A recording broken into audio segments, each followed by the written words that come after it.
U.S. Constitution, creating a limited government. People have feared tyranny and abuse of power for centuries.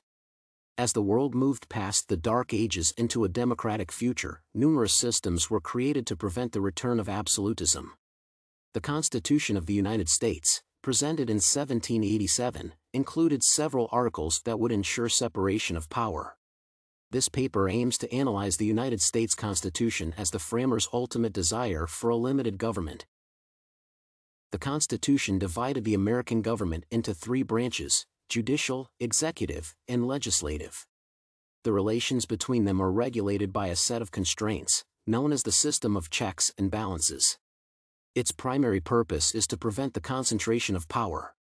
It was the framers' idea to separate the power, thus creating a limited government, in which the branches must work together and take into consideration others' views.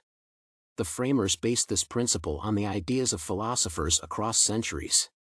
As James Madison wrote in the Federalist Papers, you must first enable the government to control the governed, and in the next place, oblige it to control itself. This self-control served to limit the power of the government. Generally, James Madison is considered to be the one who introduced the idea of a limited government in the United States. When drafting the Constitution, Madison's greatest challenge was to prove that it would not violate the fundamental maxim, according to which the three powers were to be kept separate and distinct. Madison used his political wisdom to alter the general principle rather than overturn it.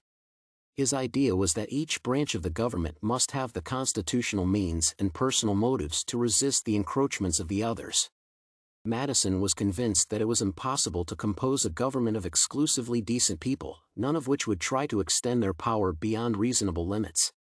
Madison's principles became the foundation of the limited government, as described in the Constitution.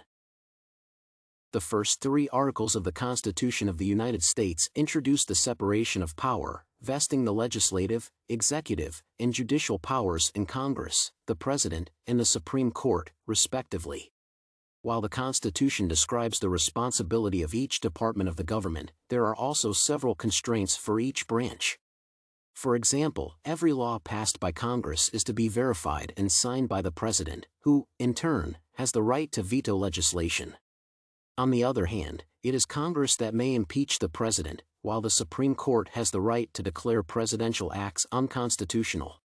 One department is not able to influence another directly, so, the President cannot disband Congress, and Congress cannot impeach the President without a solid reason within the law.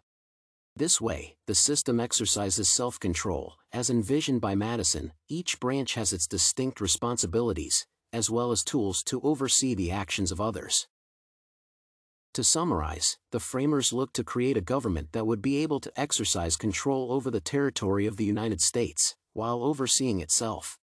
The traditional principle of separation of power was modified by the framers. The United States Constitution allows the government branches to fulfill their distinct responsibilities, but, at the same time, it reflects the framers' desires for a limited government.